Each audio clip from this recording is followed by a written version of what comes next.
Kendall Frazier and Kevin Kester join me once again for some final thoughts on the policy issues facing the cattle industry in the year ahead. And Kevin, I want to start with you. We've talked a lot about issues ranging from TPP to Endangered Species Act. And one question that we haven't addressed is the whole tax issue. Tell us where we stand from a tax perspective. And what do you hope to accomplish under the new Trump administration? Well, I'm truly excited to have some opportunity to work on some tax issues that are hugely important. In fact, in many cases, this is the #1 cattle industry issue, and that's regarding estate tax, or what we fondly refer to as a death tax. Right. So over the past several years, Congress has actually worked on, behind the scenes, a tax reform package, and due to political circumstances, never carried it forward. So in the new administration, we expect, based upon what we're hearing from Republican leadership, that that tax package in some form will be presented during this next session. So that gives us the opportunity to give an honest shot at repealing the death tax once and for all, as well as work on some other tax things like 2032A, which is a deduction on the estate tax return for putting assets over to family members and keeping them for a certain amount of time, and things like that, just in case we don't get the full repeal, because we do have a Senate. We don't have 60 votes to meet that filibuster threshold, so there's going to be negotiations forced with that kind of check and balance. So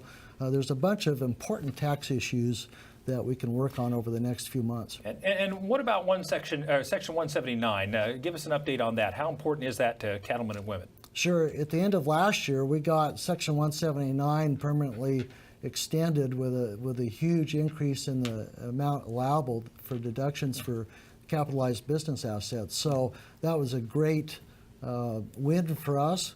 And so we got to make sure that we push back on any efforts to lower that threshold, which there'll be some people in Congress wanting to do that as trade-offs for other things. So we'll keep that, or even potentially increase that, hopefully.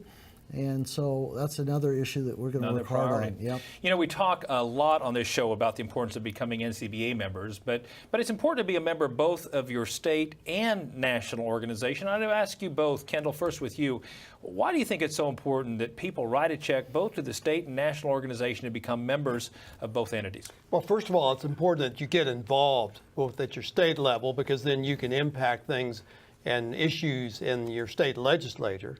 If you get involved at the national level, you can impact things here in Washington, D.C., and you can become a part of a bigger group of cattlemen that are working together to protect and promote the interest of cattlemen, both at the state level and the national level. And Kevin, what would you add to that?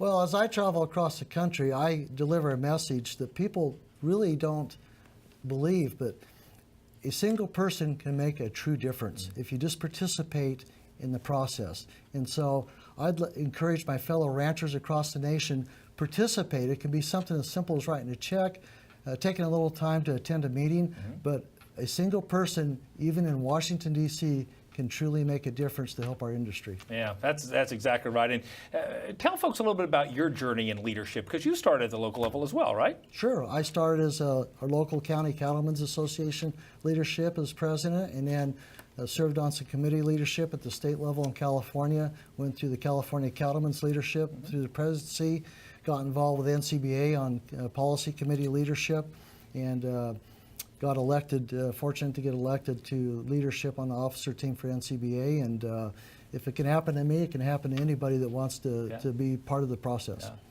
And Kendall, one thing that I wanted to talk quickly about, boy, I was at the office today, and you've made a significant increase in the resources you all have devoted to the Washington, D.C. office. Tell folks about that. Well, we have. We've added additional staff here in Washington, D.C., and I hope the viewers tonight have had a chance to meet some of those staff tonight that we've added here. Talented team. We do have a great talented team that we've put together here in Washington, D.C. And we've also added additional resources for our Washington office. And it was mentioned to fight legal battles. That's something now that we've got resources now that we can go to court to stop things like waters of the United States and work on those kind of issues. So we've put additional resources back here. Washington, D.C. is a big factor in what goes on back here and how the business operations run out in the country. So we're going to continue to do that and hopefully put more in the future. You know, in addition to being a member, they can also, if they choose, become involved in the NCBA PAC. And Kevin, why don't you tell folks just a little bit about what that PAC is all about and how you choose to donate if you'd like to. Sure, it goes hand in hand with efforts here in Washington, D.C. with our increased participation with our staff and expanding on those efforts. And to help staff be winners and have relationships on Capitol Hill, NCBA has a political action committee called our PAC.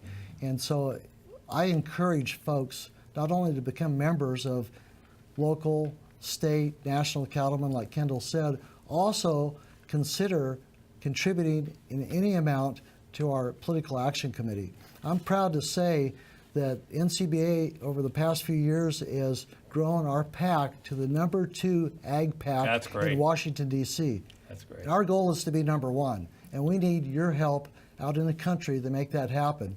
In this last election, we had a 94% success rate. NCBA PAC and NCBA are absolutely critical to our organization. Thank you both for coming to the show.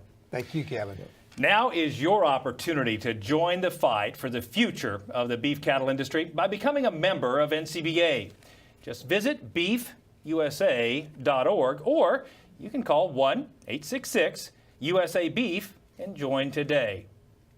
Well, that wraps up this edition of NCBA's Cattlemen to Cattlemen. Thank you for joining us as we celebrate 500 episodes.